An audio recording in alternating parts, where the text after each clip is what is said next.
Hey, I'm Jordan Brady. I'm a filmmaker. What I want to do in this presentation called Who's on Set is simply that. Explain to you who is on the set making a film. Now by film, it could be a feature film or a TV show or a commercial, short film, blockbuster, doesn't matter. A lot of the key positions have been defined for the last 100 years. So what I'm going to do is go down the call sheet. Now the call sheet, and I'm the only guy that prints it. Everyone looks at it on their phone, but I'm old school. The call sheet is just that. It tells you what time you have to be on set. And it's broken down by department, and I'm going to take you through that right now. This is from a commercial called Thrive. Let's take a look. I'll shoot you an estimate as soon as I get back to the office. Hey, I can help you do that right now. Hi, Thrive. Thrive? Yep, I'm the all-in-one management software built for small business. Hi, Thrive. Help me with scheduling? Sure thing. Up top. Hi, Thrive. Payments, Hi, Thrive. promotions, Hi, Thrive. email marketing, Almost there. Hold on. Wait for it. Hi, Thrive. manage my customer list. Can do, will do. Hi, Thrive. Post on social media? Hashtag Hi, Thrive, my friend. Get started for free at thrive.com. That's a commercial that I directed a couple of years ago, and I picked it to break down for you because it has multiple locations, some of which are fake, they're sets.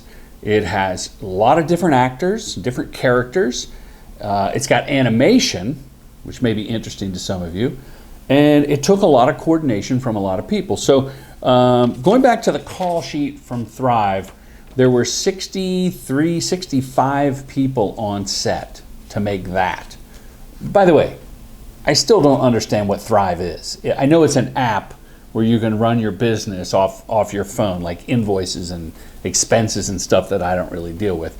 But I think it turned out great, and it aired all the time when it came out. Let's start at the top. I was the director. You kind of know what the director does, right? You say action, you say cut, but you also coordinate and delegate to the different departments, and that's key. When you delegate, you elevate the production. The producer, sometimes called a line producer, is so vital. If the director is the chef, the producer is the restaurateur. She makes sure that everything's lined up so that the director can be free to think of her ideas and work with the talent and the crew. Under the producer, you have a production supervisor and then a production coordinator, and they're working in the office before the shoot to make sure everything's lined up, that the locations are clear, the props are being gathered, the sets are being built, and all the equipment, lights, camera, everything's being ordered correctly. Next we have the first AD. Now that's the first assistant director. This is not someone that gets the director coffee or does their dry cleaning, although they will get a PA to do that for you. The first AD runs the schedule. Actually, she makes the schedule. She is a filmmaker. Often they direct themselves, but they're in charge of safety and just coordinating the whole day. Again, to free the director to be creative. Like if you like being in charge, you should consider being a first AD, especially if you're well organized. Of course, we have the camera department. The DP, the director of photography, the cinematographer, sometimes they call it a DOP in Canada and Europe, director of photography. What's up, Europe? Just drop the O. It's a DP. That's the person running the camera. Now, I've worked with some great men and women that know so much about lenses and light and just how to tell the story with the camera that I love working with them over and over again. If you're shooting videos with your iPhone or your video camera, you know, directing is a big responsibility. So is cinematography, but it's very focused. You might want to be a cinematographer. The first AC pulls the focus. Like right now I'm using a video camera and it's on autofocus, but sometimes you want to tell that story where the camera changes the focus as the character comes into view, or you go from a flower and you rack the focus to the person in the background. That's the first AC standing by the camera. It's one of the most crucial jobs because if it's out of focus, it sucks. A DIT, which is a digital imaging technician, with all the digital cameras, the DIT is making sure that the camera is set up correctly so that even though what you see on the monitor looks good, technically to broadcast something on television or even put on the web, it's got to be, like it can't be blown out like this window here. So the gaffer shapes the light, works with the DP, the cinematographer, and the director, but usually if the director describes the mood to the DP and the gaffer will, be the chief technician of all the lights and where the lights go. And the electricians will pan the light, they'll dim the light, they'll put a little scrim in front of it. If you like playing with light and you like taking moody pictures, consider being a gaffer. What's a key grip? Well, the grips are the muscle. Those men and women actually set up the stands, they carry the big things, they run the cable from a generator to where the lights have to be, and then the electricians move the lights. So the grips are the brute force and they execute things. There's a dolly grip that pushes the dolly. They lay the dolly track for that big move. Like in the opening of Thrive, I simply wanted to dolly the camera with some bushes in the foreground just to set up the scene that a roofer was in a driveway and Thrive was going to slide down the ladder. So we cut in rather quickly. The wide shot is used for just a couple of seconds. But the grips laid 10, 15 feet of dolly track just so the camera could give it that little bit of a movement. If you like working hard, you can be a grip.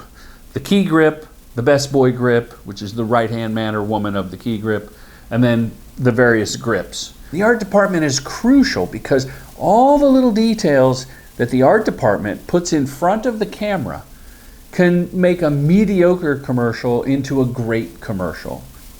So you have the production designer who's in charge of the art department, and he or she will design the look and give it a consistency from scene to scene. In Thrive, the dentist office, the beauty salon where Thrive's twirling around in the chair, and the small boutique, those are all sets. They're just 2 or 3 walls that the production designer and his crew brought in, and we were on one stage, which allowed us to just move the camera around and get a lot of shots in one day instead of loading equipment into the various locations if we did it for real. The production designer has an art coordinator, a set decorator who specifically decorates the set, that's why it's called that. Then you have a lead man and a prop master, and so decorating the set with curtains and blinds is different than a prop that an actor might use. The dentist had tools, those are props. But the tooth in the background of the dentist office, that's set decoration. Now, wardrobe, hair, and makeup are 3 different things. You have a stylist and a stylist assistant. They deal with all the costumes and the clothes. The hairstylist, and usually they have an assistant, and makeup. Now, on lower budget things, it's a hair makeup combo person. But sometimes you really want, like that guy's really good at hair and that's his specialty. He does hair, she's going to do the makeup. So VTR is videotape record. We don't want to be playing back the footage off of the big camera that we're filming with. So we run a feed to a separate video deck. It's probably digital, it's not a VHS deck. And that person records the takes so that we can watch it back on a secondary system. Now the sound mixer and the boom operator, again on a low budget thing, it might be a combo person where she's mixing and holding a boom on her head and doing this. I like to separate, so one person's doing the boom and putting the mics on the actors, and then the mixer is making sure that all the voices are right. The gang boss is in charge of all the trucks, where the trucks go, where the trailers go for the actors, where is the motorhome that the producer is going to be in if you're on location. The gang boss and all the drivers, like sometimes we have to park, we'll rent a church parking lot and we'll shuttle everyone to the location. Like in Thrive, we had to shuttle people to the coffee shop and then a couple blocks away to the garage where the mechanic was. So the gang boss coordinates walkie-talkies to these drivers, and we move everybody efficiently. I mean, you can't have 50, 60 people just, hey, let's all go to the next location, and we all got to find parking. Inefficient. Then we have the production assistants, or the PAs. Now, yes, you can think of it as the lowest rung on the ladder. I like to think of production assistants as basically going to graduate school for filmmaking. This is a wonderful opportunity to work as a PA, because the first AD or the producer will send you to work in all the different departments that I've been talking about. This is where you can get exposed to things that you may not have thought you were into. Like, you may start off thinking you're a cinematographer because you love filming and making movies, with the camera, but you really fall in love with the art department. That's pretty much the crew. There's also a key component to Thrive, the animation house that created the character. Now, some of you doodle during class, you're doing drawings, after school you can't wait to get home and draw, or you're making little characters of your own. Animation is huge, and it's so fun and creative. Before the Thrive client and the advertising agency settled on this guy, they went through 65 or more variations. Did he wear tennis shoes? Did he have white gloves? Was he too square? Was he more round? And that's a whole different world that operated separate from me directing the commercial. I saw these things along the way, but that was the animation director's responsibility, and then the two of us worked together. Now, just so I'm clear, as director, I hire my producer, cinematographer, I hire the production designer. I usually recommend a gaffer or a grip. Most people let the cinematographer pick the grip and the gaffer. And I'm very particular about who I work with in sound, because I think it's super important. But I don't just go out and get the job from the Thrive people. I am hired as a commercial director from the ad agency. And this is very important. The ad agency comes up with the ideas, and they loosely plan out the script. They came up with Thrive, the character. They wrote the script, and the client approved it and bought it. And then the agency hired me to execute everything.